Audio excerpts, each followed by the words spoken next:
Own Way, the podcast with me, your host, Kori McClurg. Hey, all. Welcome back to Get Out of Your Own Way, the podcast. I'm Kori McClurg, and today we're talking about how to be the first. So, how to be, the first person in your family that wants to get healthy. Maybe you're the first person in your social group to want to quit drinking. Maybe, you're just the first person to want to do something different about your health and wellness in your group, whatever group that is. I think a lot of us, first of all, think, oh, whatever. We kind of dismiss this as having any impact on us as far as our ability to change and make consistent changes.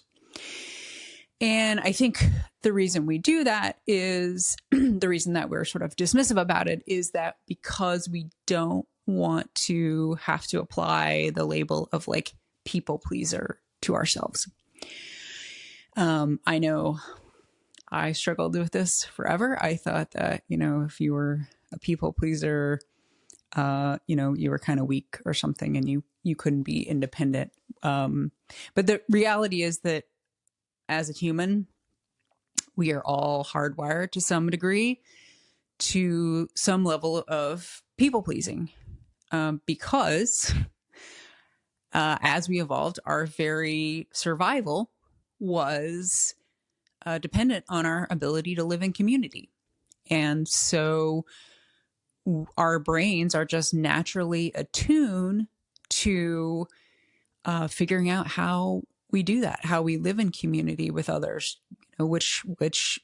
how we have status with people, how we make them happy, to what extent are we valuable to these other people that we're around, because as we evolved, the people that survived were the ones who were more attuned to that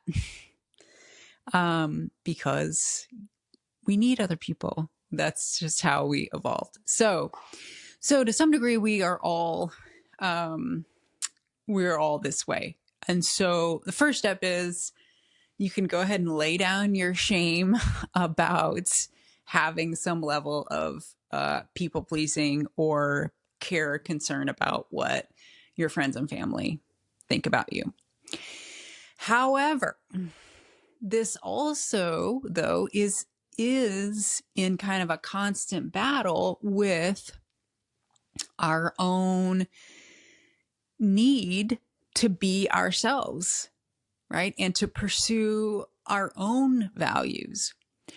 So you're always doing this dance, right? Because if we totally shut ourselves down and we're only about trying to please others, make our mate happy, make our parents happy, whatever it is, make our social group happy, then of course that leads to all kinds of just internal strife and burnout and exhaustion and all the above. And then of course, if we're totally the opposite, where we are just completely autonomous and have no care, concern, or perception for what's going on with the people around us, then also we feel empty because then we lack connection with other human beings, which again, as I said, we're hardwired for. So there's this ever constant struggle in our own minds that's happening. So as I was saying, first thing is you just setting down that shame, guilt, weird feeling, whatever you want to call it, about the thought about thinking that maybe you are driven by wanting to please people in general, or at least some people in your circle. There's nothing wrong with it. There's nothing wrong with you. It's okay to have that to some degree. Now, of course, there's a whole other topic to have to discuss around boundaries and, being able to assert yourself and feel good about, again, being your authentic self and, striking that balance where you still have connection. But as soon as we can stop shaming ourselves and stop labeling and whatever else we're doing, then, and just start getting curious about what's happening for us, that's the first step. And that's ultimately what is going to get us into this space of being able to be the first. So we got to just try to ferret out what these liminal thoughts are. What is coming up for you when you think about changing your health and what you want to eat, and those thoughts in relation to other people, your family, or what's coming up for you when you think about looking differently than these other people around you. If your friends and family are all, overweight and you are wanting to make changes or starting to make changes, sometimes we have these thoughts circulating in our mind that perhaps we're not even totally conscious of, but that there's a fear. There's a fear about what will happen if I look different from these people who I have so identified with for so long in my life. So, we gotta just start, getting curious, start questioning, querying ourselves about what might be true, what thoughts might be happening for you, and just try to bring them to the surface and see if you can start articulating them for yourself.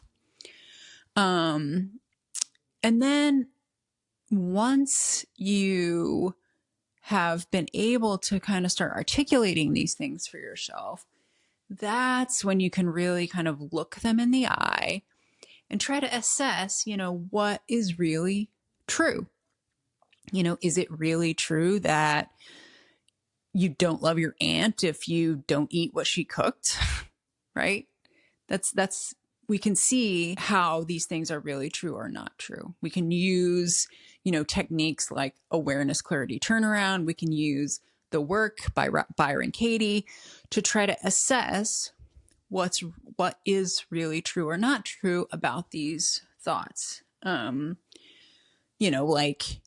Is it really true that you'll be cast out of your social group if you decide not to drink? Those are the kinds of things you bring them to the surface and you start asking yourself if it's really true, and then you can start addressing it. There are some kind of more practical, I'll say, things. I mean, for sure, you got to do that work. You'll never succeed in being the first if you're still having all these conflicting ideas around it. If you're still thinking that, you're going to be shunned for eating differently, for looking differently, then you got to sort that out, or it's the classic self-sabotage thing, right? But then there's kind of there's some practical things that you can keep in mind when you've done that work and you're like, all right, I can handle, these real world situations. Sometimes people are going to try to push food on you. They are going to say, oh, why don't you want this? You used to eat this all the time. This was your favorite thing. I made it for you. Right. That might very well happen. Or, when your friends are out, you're out with your friends, at the bar or the game or whatever. And they're like, hey, I'm going to the bar. Do you want a beer? And you're like, no. And they're like, what? Of course you want a beer. What are you talking about? It's, what's wrong with you? So that stuff is going to happen. And there's a couple of techniques that I particularly like in these situations where, it's just happened. It's maybe the first time. You can always just play it off. Like, you don't have to go into a huge, like, this big conversation about what you're doing. You can always just play it off like, oh, I'm just trying this new diet, or I'm just trying, like with alcohol, oh, I'm just trying out taking a break. Like, just, I am all for, like, don't get too engaged in it, right? Especially when you're like in the middle of a social thing and it might already be awkward. Just try not to get too engaged in the, like, oh, I'm just trying it out, no big deal. We'll see what happens, whatever. If somebody really wants to talk about it later, then of course you can get into the whole deal. But as much as you can just sort of like brush it off and move on, I think you get through the situation quicker. It kind of lets them off the hook. It lets you off the hook, and not making it weird. Sometimes another instance or another experience that I see happen quite a bit is like people will start telling you after you've started making changes. And this kind of relates to the if your family or your friends is all like largely overweight and stuff, they're going to start telling you that you look skinny, even though you might still even be overweight. I mean, the whole thing is that you're just getting thinner than they are, or they're just noticing that you've lost weight. And so that maybe that makes them uncomfortable because you are being different than them. And again, depending on who it is, you can kind of just play it off like, oh, thank you. I'm still, working on this diet or whatever. My doctor says I'm, still that I'm doing good and I'm really healthy, like trying to diffuse. Because what's happening is you got to think about what that other person is, what their mindset is. So their mindset is that, hey, like you changing is potentially a threat to me, right? It's either a threat like to our relationship status, or it's potentially a threat like to their own value because they felt comfortable being around you when you were overweight. And so now if you are kind of changing the game and like the status between you is changing, like they aren't quite sure how to handle that. Any way that you can sort of maintain like the status with them and keep things on an even keel with them, especially in the first couple of instances. Like, it just takes people time sometimes to process this. So don't try to like, in no way, shape, or form should you try to like make yourself right. It just needs to be a, hey, everything's cool kind of deal. We're just trying to like get through the first couple awkward situations. And then, if it's like somebody important to you and they continue to kind of make it awkward and stuff, then maybe you say, hey, I really want to talk about this. Why are you being weird about this? I'm just trying to be healthy kind of thing. The other experience, that I see happen a lot is like when you've started making changes, and especially if you started making changes that prove to be successful, then for some reason other people start to try to tell you what is healthy and what is not healthy. I can't, again, I think it's the perception of a change in status. And so they kind of want to try to reassert their status. So, I can't tell you how many times I've seen the whole, you've started making changes in your diet, you're losing weight, your cholesterol's down, and like maybe they know about your changes, or they know results about your changes, and then they'll start trying to tell you what's healthy. Like, oh, well, I just read that you need butter. So like, and so yeah, that totally could happen. And again, the whole idea is just kind of try to not make it about them and just say, well, this is working for me. And don't even address don't address what it is they think they read, or the fact that what they just said was total BS. You just say, well, what I'm doing right now seems to be working for me, so I'm going to keep trying it for a while. We're just trying to keep things, again, kind of even keel.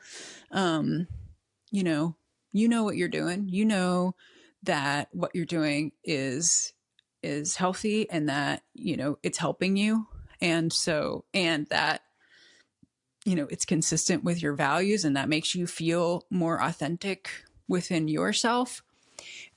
So you check the box on kind of the you side of the equation here. And then if you can help them save face, then you're checking the box in the living in community part of this whole equation, right? It's this constant balancing act of that, where we're respecting ourselves, staying authentic, but we're also trying to keep things even keel with the people around us.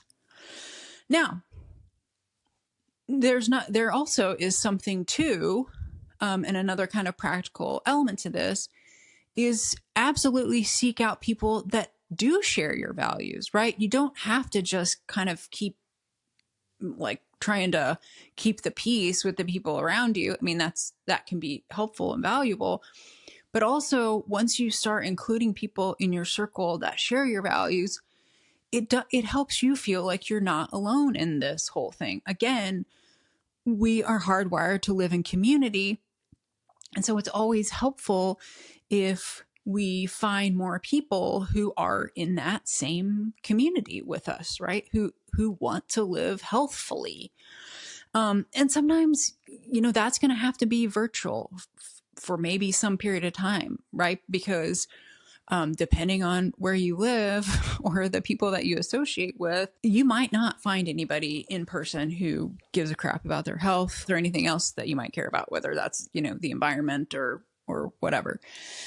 And so absolutely go seek that stuff out, in your social media feed, or sometimes you'll find Facebook groups or online meetups and stuff. And yes, that stuff's going to seem super weird at first. I totally get it. You're talking to strangers and whatever. But the whole idea, is that your brain will you will get a reward for finding these other people that are affirming what it is, affirming the fact that you're not alone, in your values, and that you're not alone in what you're trying to pursue.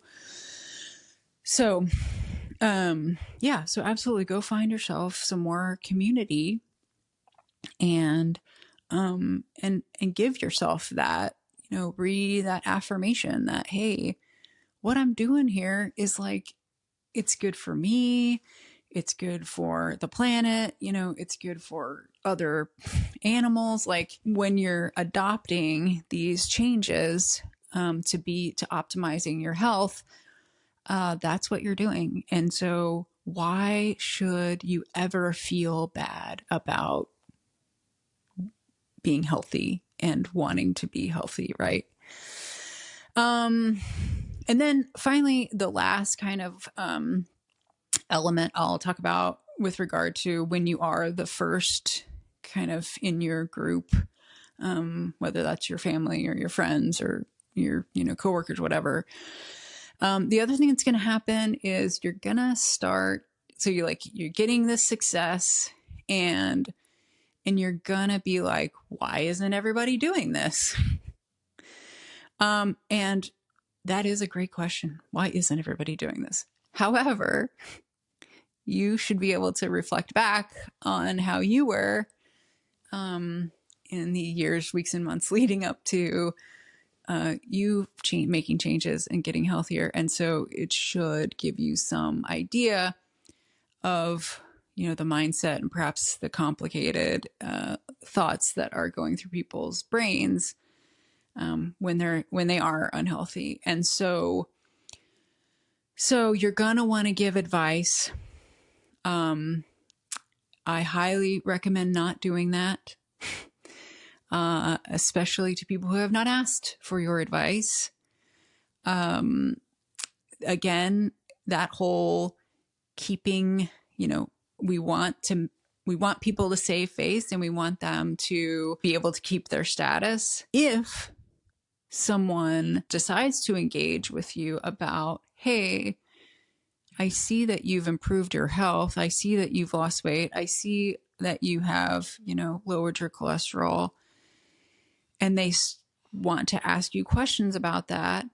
Then you can talk to them about your experience and maybe even, give them some other resources like, hey, I learned all about this from Dr. Esselson, Prevent and Reverse Heart Disease, that book. Hey, I learned all about this from Forks Over Knives, the movie. Like, give them your experience and then let them go off and do this. Even if they engage with you first and you start saying, oh yeah, you should do this, you should do that, it's unlikely. People don't like being told what to do, right?